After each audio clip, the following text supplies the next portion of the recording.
नमस्कार, बहुत स्वागत आप सभी का आपके प्रोग्राम कहानी कुर्सी की में। मैं हूं सौरभ शर्मा, आपके साथ हर्षवर्धन त्रिपाठी जी, विजय त्रिवेदी जी और समीर चौगांवकर जी स्टूडियो में आ चुके हैं। प्रोफेसर रागी जी पहुंचने वाले हैं। वही तस्वीरें जो अभी आप देख रहे हैं काफी देर से, इन्हीं पर पहले हम लोग बात करते हैं। ये आज देश भर में जो आपको हिंदुओं का गुस्सा दिखाई दे रहा है, बल्कि सिर्फ हिंदू कहना ठीक नहीं, क्योंकि कई जगहों पर बहुत और सभी समाज के लोग जो हैं वो भी यहाँ पहुंचे हुए हैं। हिंदुओं के खिलाफ जो अत्याचार हो रहा है बांग्लादेश पर, खासतौर पर दीपू चंद्र दास की जो जिस बेरहमी से लिंचिंग की गई, उसको जलाया गया, फांसी पर लटकाया गया एक उन्मादी भीड़ ने, जिहादी भीड़ ने, उसके खिलाफ ये प्रतिकार आपको जो आज दिखाई दे रहा है, ये बहुत ज़रूरी है।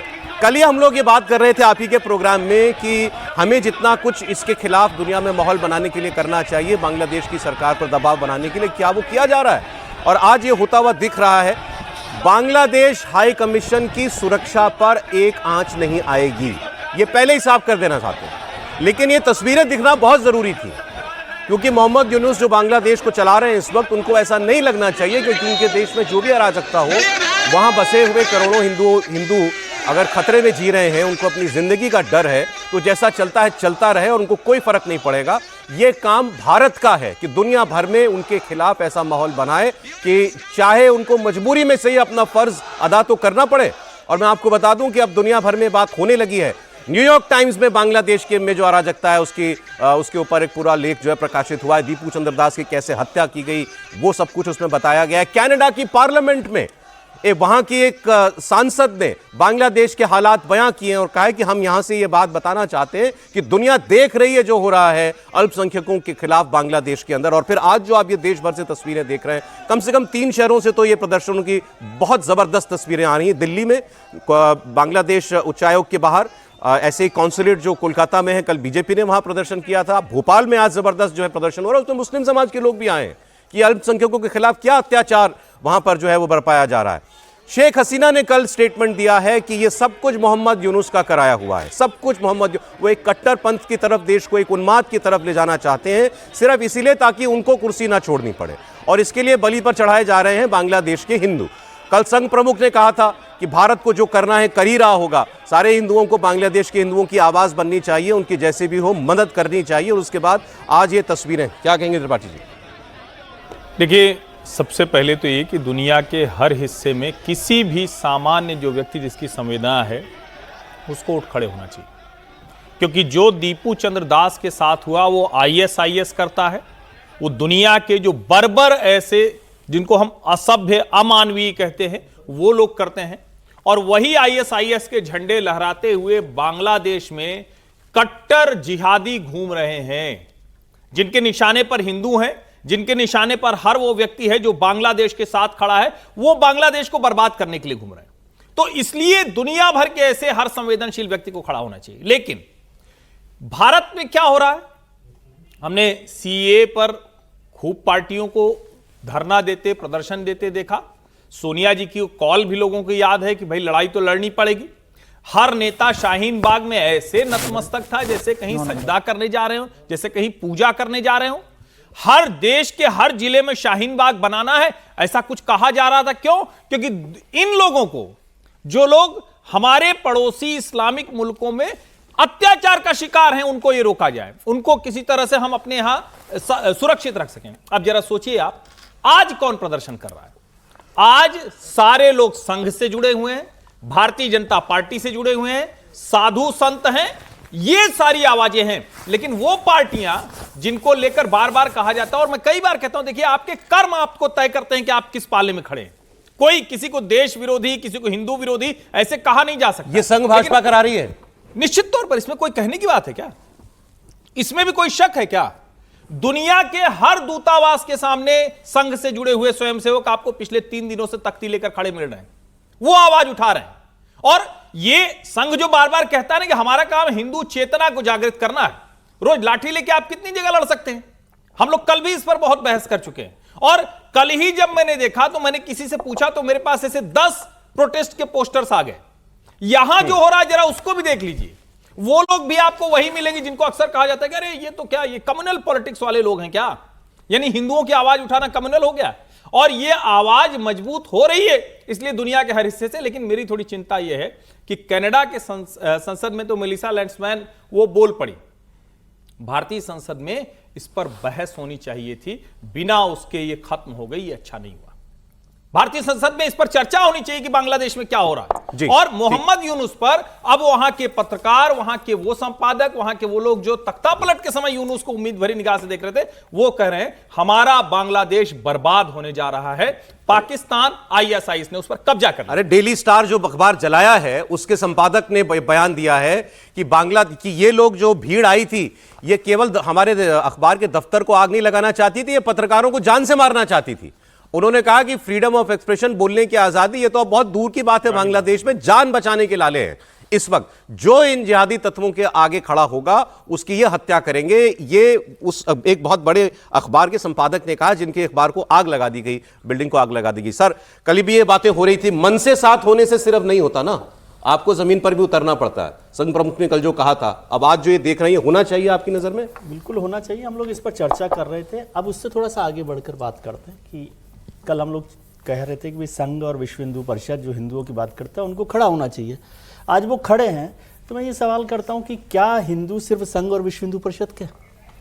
जो हमारी दूसरी पॉलिटिकल पार्टीज हैं, दूसरे ऑर्गेनाइजेशन हैं, दूसरे सोशल ऑर्गेनाइजेशंस हैं, उनको भी हिंदुओं के लिए खड़ा होना चाहिए कि नहीं खड़ा होना चाहिए? या क्या वो इस इमेज के साथ रहेंगे कि हिंदुओं से दूर रहना ही एक सेक्युलर इमेज का काम है? तो एक पॉलिटिकल जो वो होनी चाहिए, जागरूकता होनी चाहिए, अवेयरनेस होनी चाहिए, कंसेंसस होनी चाहिए, वो भी दिखाई देना चाहिए। और हिंदुओं का ही मसला नहीं है, बांग्लादेश अगर जल रहा होगा तो हिंदुस्तान को उसकी तपन महसूस होगी। ये बार बार मैं बात कह रहा हूँ, इसलिए बार बार सरकार के लिए भी और सारी पॉलिटिकल पार्टीज के लिए भी। और ये बहुत ठीक बात हुई कि संसद में भी इस पर चर्चा होनी चाहिए थी, जिस विषय पर चर्चा नहीं हुई। बांग्लादेश में, बांग्लादेश जिसमें हिंदू मुसलमान दोनों हैं, और जब हिंदुओं के साथ अत्याचार हो रहा हो तो ज़्यादा बड़ी, जोरदार, दमदार तरीके से सब लोगों को बात करनी चाहिए। संघ को हमने कल कहा था कि संघ और विश्व हिंदू परिषद हिंदुओं की बात करते तो उनको खड़ा होना चाहिए, आज वो दिख रहे हैं। लेकिन इसका मतलब ये नहीं कि केवल हिंदू जो है उनके साथ संघ और विश्व हिंदू परिषद ही हो, हमारी जो दूसरी पॉलिटिकल पार्टीज हैं उनको भी इसके लिए सामने आना चाहिए। मैं फॉलो कर नहीं पाया, हमारे यहाँ पर किस कौन से दल ने जो है इसके खिलाफ बात की है, नहीं की है? नहीं, खिलाफ की नहीं, मैं तो कह रहा हूँ उनके साथ खड़े होने का वक्त है, ये बात मैं कह रहा हूँ। और सभी पॉलिटिकल पार्टी और जो ऑर्गेनाइजेशंस भी हैं जो ह्यूमन राइट्स की बात करते हैं, वो सब लोग भी खड़े हों। और बहुत सारे मित्र हैं हमारे, मोहम्मद यूनुस ने कल सर्जियो गोर से बात की फोन पर, आधा घंटा बताया जा रहा है। सर्जियो गोर जो भारत में अमेरिका के राजदूत हैं और वो साउथ एशिया के भी नुमाइंदे हैं ट्रंप के, उनसे बातचीत में इन्होंने कहा है कि शेख हसीना और उनके समर्थक, मतलब इनडायरेक्टली भारत का नाम नहीं लिया लेकिन रेफरेंस भारत की तरफ है, कि वो लोग बांग्लादेश में अराजकता फैला रहे हैं और मिलियंस ऑफ डॉलर्स जो हैं वो खर्च किए। अब मिलियंस ऑफ डॉलर्स जो शेख हसीना के पास तो नहीं होंगे, तो वो आरोप हम पे लगा रहे हैं कि हम अराजकता जो है वो फैला रहे हैं। देखिए, शेख हसीना के लोग तो कभी इस प्रकार के आकर के दफ्तरों पर हल्ला नहीं बोलेंगे, लोगों को नहीं मारेंगे, हिंदुओं को नहीं मारेंगे, क्योंकि ये मालूम है कि यदि ऐसा करते हैं तो वो तो उनके साथ खड़े हैं। हिंदू तो उनके साथ ही खड़े होते थे, उनको हिंदू तो एक ढंग से उनके वोट बैंक थे और वो उन्हीं के साथ हमेशा इलेक्शन में खड़े हैं। इसलिए ये कहना कि शेख हसीना के लोग इस प्रकार की अराजकता पैदा कर रहे हैं, बिल्कुल एक गलत बात है। ये जमाते इस्लाम के लोग हैं, ये वहाँ के लोग बहुत अच्छे तरीके से जानते हैं कि जमाते इस्लाम को लग रहा है कि जब तक वहाँ पर कट्टरता इतनी ज़्यादा तेज़ न कर दी जाए, ताकि जो बीएनपी है, यदि आने वाला फरवरी में जो चुनाव हो रहा है उसमें देश का माहौल इस प्रकार से बन जाए ताकि वहाँ पर बीएनपी जीत करके नहीं आ जाए। शेख हसीना की पार्टी अवामी लीग को तो उन्होंने बैन कर ही दिया है, वो अब हो सकता है कि किसी दूसरे बैनर के तले वहाँ पर चुनाव लड़े, चुनाव तो ज़रूर उनके लोग लड़ेंगे, लेकिन महत्वपूर्ण बात यह है कि क्या भारत के प्रदर्शन से सिर्फ काम बन जाएगा क्या? जी, जब तक बांग्लादेश के हिंदू सड़कों पर नहीं उतरते हैं, मैं फिर बार बार कहता हूं, लड़ना आप ही को पड़ेगा। संघ का काम सिर्फ हिंदू जागरण का काम है, बिल्कुल सही बोला है। हिंदू नहीं, हिंदू जाग जाएगा तो बाकी काम अपने आप हो जाएगा। ऐसा तो है नहीं कि सारे आंदोलन का नेतृत्व जो है वो संघ, राष्ट्रीय स्वयंसेवक संघ ही कर रहा है, बिल्कुल नहीं, भारत के अंदर भी नहीं करता है, एक संगठन दुनिया की जिम्मेदारी थोड़ी है। मैं वही एक चीज जो छूट जा रही थी, अच्छा आपने याद दिला दिया, भारत के गैर भाजपा पार्टियों को क्या लकवा लग गया है, सांप सूंघ गई है, गला सूख गया है। हिंदुओं के लिए वो नहीं बोलते हैं। वो गाजा के मुसलमानों के लिए यहां पर पर्स लटका करके जाने वाली श्रीमती प्रियंका गांधी वाडवा नहीं बोलती हैं। इसलिए नहीं बोलती हैं कि कल जाकर के असम मुसलमानों का मुसलमान उनके साथ आने वाले हैं, चुनाव है। इसलिए नहीं बोलती हैं कि मुस्लिम लीग के साथ उनका गठबंधन है, केरला में आने वाले दिन में चुनाव है। इसलिए नहीं बोलती हैं कि बंगाल के अंदर फुरफुरा शरीफ के साथ उनके संबंध होने वाले हैं आने वाले चुनाव में। ये जो मुस्लिम वोट बैंक की बढ़ती हुई ताकत है, इन लोगों ने इनके कनपट्टी पे बंदूक रखा है, इनका टेटुआ दबा करके रखा है और ये इनको इसीलिए लकवा मार जाता है। दुनिया में आवाज जा रही है। कनाडा की पार्लियामेंट में जिस तरीके से बांग्लादेश में हिंदुओं पर अत्याचार की बात उठाएगी, सुनिए आप। Honorable member for Thornhill.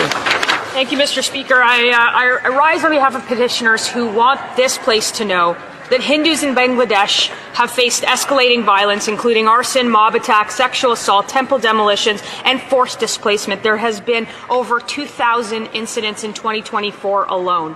I want the petitioners to know that their voices are certainly heard here, and that the voices of the oppressed are amplified, and we are going to intervene before it's तो सबसे पहले धन्यवाद Melissa Landsman कि आपने कम से कम ये बात उठाई, अपनी संसद में तो उठाई। कम से कम पश्चिमी दुनिया को पता चलना चाहिए कि ये भी एक दुनिया है, यहां भी इंसान ही रहते हैं। केवल गोरी चमड़ी वाले के खिलाफ कुछ होगा तभी आपका दर्द जागे, ये अच्छी बात नहीं है। और बांग्लादेश में और क्या हो रहा है, हमने आपको एक दिन खबर बताई थी कि वहां पर आईएसआई ने बांग्लादेश में अपने पाकिस्तानी उच्चायोग में एक ढाका सेल तैयार किया। इसकी डिटेल अब बहुत आई है आगे कि ये ढाका सेल, इसका मेन मकसद बांग्लादेश की सत्ता पर जमाते इस्लामी को काबिज कराना है। और आईएसआई का ये ढाका सेल बांग्लादेश की सत्ता में जब तक जुलूस है तब तक वो, और उनके बाद जमाते इस्लामी की सरकार चाहता है और उनके जरिए ऐसा माहौल बना देना चाहता है कि बांग्लादेश का इलेक्शन जो फरवरी में होना है उसमें बाकी जो ट्रेडिशनल पार्टियां हैं वो पीछे छूट जाएं और जमाते इस्लामी जीत जाए। बांग्लादेशी पत्रकार के मुताबिक हाल ही में वहां के मीडिया हाउस पर हुए हमले के पीछे भी इसी ढाका सेल का बहुत बड़ा रोल था। उनका तो कहना यह है पाकिस्तान बांग्लादेशी जर्नलिस्ट का कि ये आईएसआई इस मुहिम के लिए हर महीने 20 करोड़ टका, मतलब 20 करोड़ रुपया हमारी भाषा में, वो हर महीने खर्च रही है। ये पैसा ड्रग और हथियारों की तस्करी से, नकली नोटों की, भारत की नकली काउंटरफीट करेंसी है उसकी तस्करी से उसको आता है और इसका इस्तेमाल वहां पर बढ़ चढ़कर किया जा रहा है। तो ये सारी डिटेल जो है वो आ रही है। और शेख हसीना ने जो बात कही कल कि अरे तुम एक ऐसा देश हो, अपने ही देश को कह रहे हैं, जो पूरे व्यापार के लिए, आवाजाही के लिए, स्थिरता के लिए भारत पर निर्भर हो, और तुम उस भारत को धमकियां दे रहे हो। और धमकी देने वाले हो कौन? ये शेख हसीना कह रही है जो 4-5 बार की प्रधानमंत्री हैं बांग्लादेश की। समीर जी, निश्चित रूप से, और मुझे लग रहा है कि ये जो प्रदर्शन मुझे लगता है देर आए दुरुस्त आए, ये प्रदर्शन पहले शुरू हो जाना चाहिए था। बांग्लादेश में जिस तरीके से हिंदुओं के खिलाफ अत्याचार हो रहे हैं, और आज ये प्रदर्शन ये बता रहा है कि भाई पूरे देश के अंदर जो प्रदर्शन हो रहा है कि सारे भारत के हिंदू बांग्लादेश में हिंदुओं के साथ खड़े हैं और उस सरकार को चेता रहे बांग्लादेश की मोहम्मद यूनुस को कि अगर वहाँ के हिंदुओं पर अगर आपने अत्याचार करना बंद नहीं किया, अगर वहाँ की सरकार ने और वहाँ के पुलिस ने और वहाँ की मिलिट्री ने अगर हिंदुओं पर अत्याचार जो हो रहे हैं उसको कंट्रोल नहीं किया, तो भारत इससे आगे भी कदम बढ़ा सकता है। और मुझे लग रहा है कि पार्लियामेंट का सेशन में इस पर चर्चा होनी थी। अगर चलो उस समय सेशन में नहीं हो पाई तो केंद्र सरकार को एक दिन का विशेष सत्र बुलाना चाहिए था। इतना गंभीर मामला है ये कि विशेष सत्र आप बुला देते, या तो सत्र को एक्सटेंड करते, 19 तारीख को सत्र खत्म हुआ, आप सत्र को एक्सटेंड करते, या एक दिन का विशेष सत्र इसमें बुलाना चाहिए, इस पर चर्चा करना चाहिए। और बांग्लादेश की सरकार के खिलाफ एक जो अभी केयर टेकर वहां पर मोहम्मद यूनुस एडवाइजर बने हुए, उनके खिलाफ निंदा प्रस्ताव संसद के अंदर पास होना चाहिए कि वहां के हिंदुओं की सुरक्षा करने में वहां की सरकार पूरी तरह से असफल हुई है और भारत सरकार इसे बहुत गंभीरता से लेती है और बांग्लादेश की सरकार को एक चेतावनी देती है कि अगर उन्होंने हिंदुओं की रक्षा करने में कोई कमी की तो भारत सरकार को जो आवश्यक कदम उठाने होंगे, भारत सरकार वो आवश्यक कदम उठाने से हिचकिचेगी नहीं। मुझे लगता है केंद्र सरकार का जवाब आना चाहिए। हिंदू लोग प्रदर्शन कर रहे हैं, क्या केंद्र सरकार उतनी गंभीरता से उस चीज को देख रही है? ये प्रदर्शन तो आज हुए ना बड़े पैमाने पर। अरे परसों तो 20 लोग गए थे, उस पर बांग्लादेश का फॉरेन ऑफिस इतना बिलबिला गया था, तो ठीक ही हुआ आज इतना जबरदस्त प्रदर्शन यहाँ। और आप विरोध के जाके आप बांग्लादेश के जहां जो राजनयिक आप उनको भेजिए वापिस कि आप देश छोड़िए जब तक वहां आपका नहीं होगा। इस तरीके से सिर्फ हिंदू प्रदर्शन करे और सरकार मूक दर्शक बनकर रहे, सरकार को गंभीरता से इस मामले को लेना चाहिए। ये हिंदू तो सॉफ्ट टारगेट है, वहां पर करे क्या, माइनॉरिटी है। ये जो मैं आपको बता रहा था डेली स्टार के संपादक ने जो कहा, इनका नाम है महफूज अनाम, ये कह रहे हैं ये भीड़ जो आई थी ये हमारा दफ्तर नहीं हमें जला देना चाहती थी, मार देना चाहती थी। सुनिए उनकी बात। They didn't only want to burn the building, they wanted to murder the staff of Daily Star. So we have entered এটা ফখরুল ভাই খুব সুন্দরভাবে বললেন যে we have not only to just react, stand together, but we have to respond.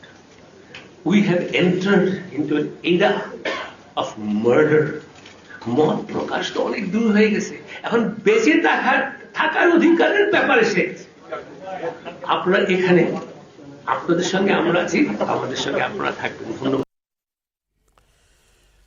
तो ये इनकी बात सुनी आपने कि आज वहां पर हर उस आदमी को जो अपने देश को जिहादियों के हाथ में नहीं जाते देखना चाहता, उसकी जान को खतरा है।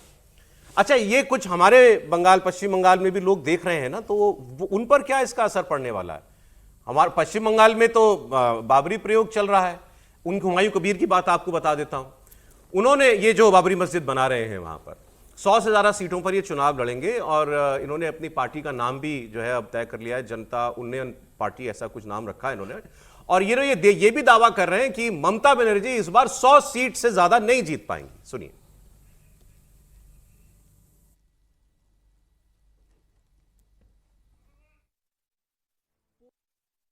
ममता बनर्जी अगले दिन सत्ता में नहीं आएगी।